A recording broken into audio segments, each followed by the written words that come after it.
학교 성적을 잘 받고 좋은 대학에 가기 위해서는 마시멜로 이야기의 교훈인 참아라가 잘 맞을지도 모릅니다. 하지만 딱 거기까지예요. 안녕하세요. 행복한 부자가 되고 싶으세요? 이너프입니다. 여러분, 누구나 한 번쯤 마시멜로우 이야기에 대해 들어보셨을 겁니다. 2005년 출간되어 300만 권이나 판매되었다고 하니 읽어보신 분들이 많으실 거예요. 혹시 여러분들은 마치 진리처럼 받아들여지고 있는 마시멜로우 이야기에 대해 한 번쯤 의심해 본 적 없으세요? 책의 메시지는 매우 단순합니다. 참아라, 더 나은 미래를 위해라는 한 줄로 요약될 수 있어요. 물론 책에서는 당신의 오늘을 특별한 내일로 만드는 소중한 지혜라고 거창하게 포장해서 이야기를 합니다. 책의 근거가 된 실험은 1966년 스탠퍼드 대학에서 이루어졌습니다. 아주 간단한 실험이었죠. 접시 위에 마시멜로 한 개를 놓아두고 유치원 아이들에게 15분간 먹지 않고 참으면 한 개를 더 주겠다고 이야기하고 아이들의 행동을 지켜본 겁니다. 그리고 15년이 지난 1981년에 실험 참가 아이들에 대한 후속 연구를 통해 실험은 완성되었습니다. 실험으로 검증되었다고 하니 마시멜로 이야기가 마치 과학적인 진리인 양 전파되기 시작했죠. 15년 전 자제력을 발휘해 마시멜로우를 먹지 않고 참은 아이들은 상당수가 대학 입학 시험에서 우수한 성적을 거둬 성공적인 삶을 살고 있었는데 반해 참지 못하고 먹어버린 아이들은 비만, 약물 중독 등으로 사회에 적응하지 못하고 힘겹게 살아가고 있더라는 겁니다. 그래서 결론은 자제력을 갖고 참으면 성공하고 반대로 참지 못하면 실패하는 삶을 살게 된다는 아주 명확한 이야기로 끝이 납니다. 즉, 내일의 성공을 위해 오늘은 참아야 한다는 만족 지연 능력이 성공의 핵심이라고 이야기를 하죠.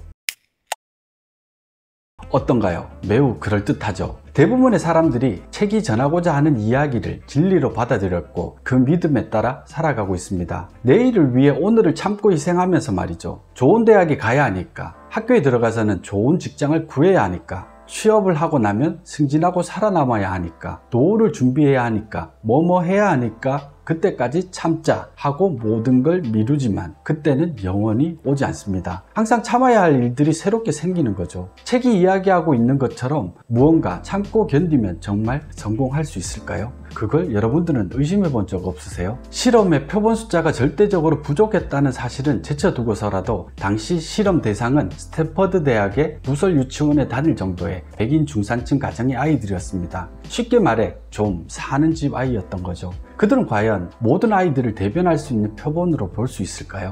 만약 상류층 아이들이었다면 참든 안 참든 다 좋은 대학에 가진 않았을까요? 반대로 하류층 흑인 아이들이었다면 아무리 참아도 좋은 결과를 얻지 못하진 않았을까요? 실험의 전제와 신뢰성도 문제지만 더 큰 문제는 실험 결과의 해석에 있습니다. 여러분이 알지 못하는 또 다른 마시멜로우 실험이 있어요. 2012년 록펠러 대학에서는 마시멜로 실험을 2단계로 나누어 진행했습니다. 먼저 실험 대상이 된 아이들을 크레용이 놓인 책상에 앉혀놓고 조금만 기다리면 다른 미술 재료들을 더 주겠다고 약속을 했습니다. 이후 절반의 아이들에게는 실제로 다양한 미술 재료들을 줬고 나머지 아이들에게는 약속을 어기고 주지 않았어요. 이제 2단계에서는 약속이 지켜진 경험을 한 아이들과 반대로 약속이 지켜지지 않는 경험을 한 아이들을 대상으로 마시멜로우 실험을 해봤습니다. 결과는 어땠을까요? 약속이 지켜지는 경험을 한 아이들이 약속이 지켜지지 않는다는 것을 경험한 아이들보다 4배나 더 오래 참고 기다렸다고 합니다. 결국 자기 절제력과 만족 지연 능력이 경험을 통해서 만들어진다는 사실이 입증된 것이죠. 경험을 통해 어차피 참아도 약속한 것을 받을 수 없다고 판단한 아이들은 자기 절제를 하지 않는 것도 지극히 당연한 일이겠죠. 이제 본격적으로 마시멜로우 이야기처럼 참으면 성공할 수 있다는 신화적인 믿음이 왜 잘못된 믿음인지 하나하나 따져보도록 하겠습니다. 먼저 마시멜로 실험에서 이야기하는 성공의 기준은 과연 올바른 기준이었을까요? 유치원 아이들이 15년 후 어떻게 성장했는지 확인했다는 것은 결국 누가 얼마나 좋은 성적을 얻었고 좋은 대학에 진학했는지를 기준으로 삼았다는 뜻입니다. 대부분 대학에 막 입학했거나 한창 대학 생활을 시작하고 있을 때였을 테니까요. 만약 조사 대상에 스티브 잡스가 있었다면 참지 못해서 실패한 사례에 들어갔을 겁니다. 잡스는 학비가 너무 비싸 한 학기만 다니고 대학을 자퇴했으니까요. 하지만 그는 스탠퍼드 대학 졸업식 축사에서 대학을 자퇴한 것이 내 인생에서 가장 잘한 결정 중 하나였다고 이야기했습니다. 그 경험이 끊임없는 혁신을 추구하는 추구하게 하는 원동력이 됐다고까지 말했습니다. 델의 창업자 마이클 델, 페이스북의 마크 저크버그, 마이크로소프트의 빌 게이츠, 텀블러의 데이비드 캅 등도 모두 대학 중퇴자들이었습니다. 마시멜로 실험의 기준으로 보면 실패한 사람들인 거죠. 이들이 끝까지 참고 시스템의 수능에 대학 졸업장을 딸 때까지 학업에 열중했다면 지금 여러분들이 알고 있는 수많은 혁신들은 이 땅에 나오지 않았을 겁니다. 성공의 기준이 좋은 대학에 들어가고 졸업장을 따서 나오는 것이라는 것은 전혀 맞지 않는 말이에요. 이 책이 이야기하는 것처럼 잘 참고 누군가 시키는 대로 잘 따른다면 그냥 무난하게 사회의 일원으로 살아가는 것, 그 이상 그 이하도 아닐 겁니다.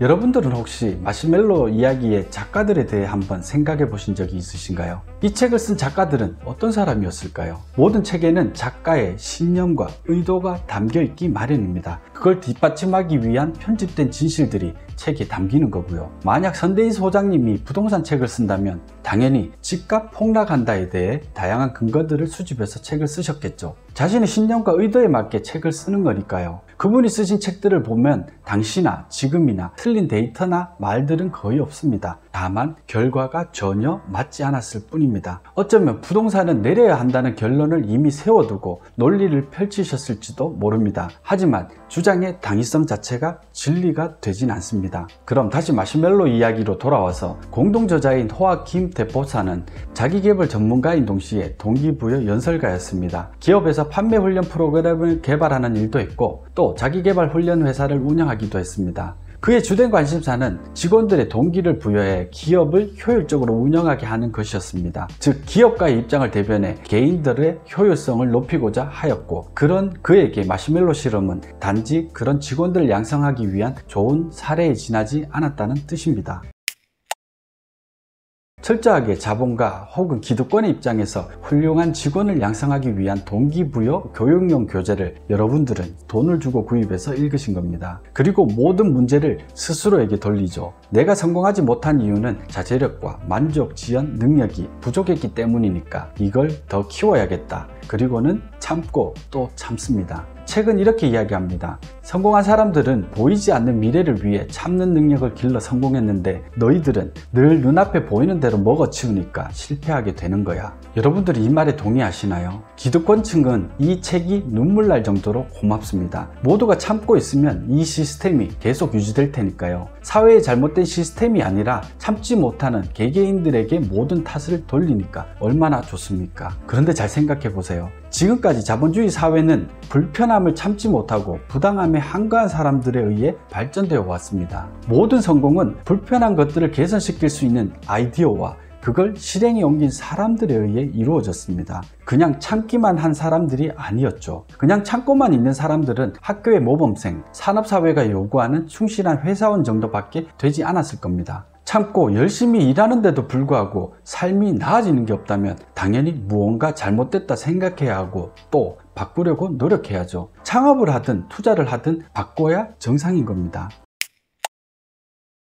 여러분이 몰랐던 두 번째 마시멜로우 실험에서 알 수 있듯이 자제력은 결국 약속이 지켜지는 환경, 신뢰가 우선되는 사회에서 발현되는 겁니다. 사회로 눈을 돌려보면 어떨까요? 우리 사회가 해야 할 일은 약속이 지켜지는 신뢰 사회를 만들어가는 겁니다. 누구나 열심히 참고 일하면 성공할 수 있는 그런 사회가 되어야겠죠. 사회가 요구하는 대로 믿고 따르면 누구나 잘 살 수 있는 그런 시스템을 구축하는 것이 먼저입니다. 과연 우리는 그런 사회에 살고 있나요? 미국에서는 더 이상 참지 못한 슈퍼리치 19명이 나섰습니다. 이들은 대선에 출마하는 후보들에게 공개 서한을 보내 자신들에게 분류세를 부과할 것을 자청했다고 합니다. 이들은 하위 99%가 재산의 7.2%를 세금으로 내는 반면 상위 0.1%는 3.2%만 내는 불평등 세율이 빈부격차를 계속 확대하고 있다고 이야기합니다. 분류세를 제한한 이유로 제대로 된 미국에서 살고 싶기 때문이라고 밝혔습니다. 이들은 중산층이나 저소득층에게 세금을 더 거둘 것이 아니라 경제적으로 가장 운이 좋아 받고 가장 많은 혜택을 누리고 있는 자신들로부터 거둬야 한다고 합니다.